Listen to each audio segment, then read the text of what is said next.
Yo, what's up, guys? So today we've got a topic where we want to help a guy out who wants to get a nice car, and I'm assuming this is sort of like a midlife crisis thing. A lot of guys are into cars, and when they get to a certain point in life, you want to upgrade to something that you can reasonably afford, but might be a little bit out of a stretch. I remember when I was young, I had dream cars growing up, and it sort of evolved over time. I used to be a big car guy growing up, and I still am, but I'm a little bit more reasonable, a little bit more practical now. But I can understand how people might have sort of a vision or a dream of what they've always wanted, and when they get to a point in their career where they can finally afford one, they want to bite on that. So we're going to go ahead and jump into this topic. This title says Porsche Cayman around $80,000. Hello everybody, I am recently a divorced male, 38 years old, and he's got an itch to buy a Porsche Cayman.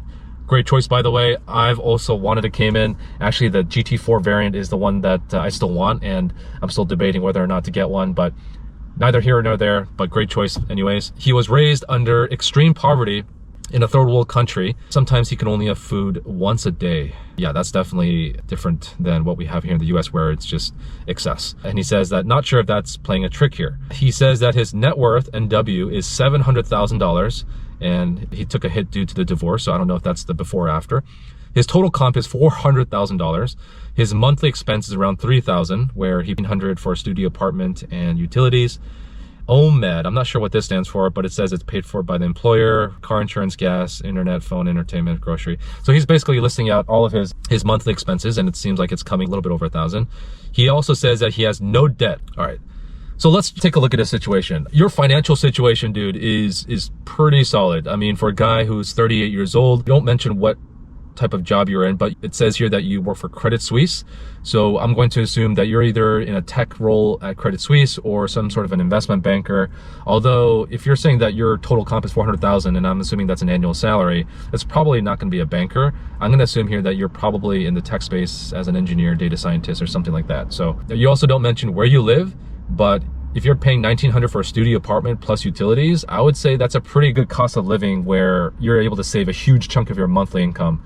And that's how you've been able to build up a net worth of $700,000. So kudos to you, man. You also say that you got a hit due to a divorce. Yeah, I'm assuming that, half of your salary has been given to that spouse, or you're now having to pay child support if you do have a child. So, but you don't mention any of that. So I'm just going to give you the benefit of the doubt and just take what you're sharing at face value. Yeah, man. I mean, a Porsche Cayman for $80,000 with your net worth, with your total comp, and your net take home, I would say you can afford a lot more than a Porsche Cayman. Porsche Caymans, I think, typically start around $80,000 for the base model. I can't remember the last time I checked, but Porsche Caymans go up from the Cayman, Cayman S, and then there's obviously the GT4 model. And then I think there's also one in between there. Can't remember, but with your net income, it sounds like you are a pretty financial savvy dude. I think most people that come from third world countries who grew up in extreme poverty know the value of money. For me personally, I grew up in a family where I didn't have a whole lot growing up, but we always had a roof over our heads. We always had 3 square meals a day, and I never grew up hungry. But even still, I still learned to work a part-time job when I was 15 years old, making minimum wage. So I understand the value of hard work, and that's also why I think I have such a unique view on money today, where I try to live way below my means. I mean, even this Type R that I'm in, I didn't pay cash for it. I took out a loan because I didn't want huge monthly payments. Also because I got 1% interest, and it was something that I bought once I finally felt like I was in a place where I was financially stable, had a stable job, and could pay it off in cash if I wanted to, but I just made the decision not to. So kudos to you, man, and great job on just working on your career and getting to this point. You can afford more than a Cayman S, more than a Cayman if you reasonably wanted to. I'm assuming you're going to pay for this in cash. You have more than enough cash to do so.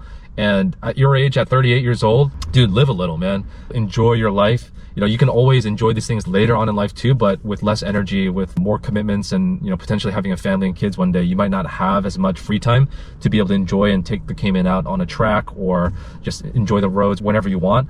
So take those things into consideration. Also, for those of you guys out there who have enough net worth and have a stable income where you do want to enjoy life, life's short, man. You never know when our number is going to be called up. And so my take on it is, if you can reasonably afford something and it's not going to put financial pressure on you, even if you lost your job tomorrow, then go for it, man. If it's something you've always wanted, go for it. That's sort of my philosophy.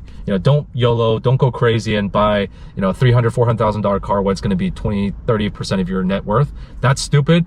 But I think for your financial situation, it's more than enough where you can reasonably afford it and maintain a Porsche Cayman. By the way, don't forget about the maintenance on German cars. It can be pretty significant, although I do know that Porsches are a lot more reliable than, let's say, BMW or Audis. But you're still going to be spending hundreds of dollars on oil changes and other maintenances. So think about that. But yeah, my take on it, go for it, man. Enjoy yourself. I would even recommend getting the Cayman S, or maybe even a GT4 if you can find one in good shape. Those are amazing cars, and I would love to get one in the next year or two, but that's neither here nor there.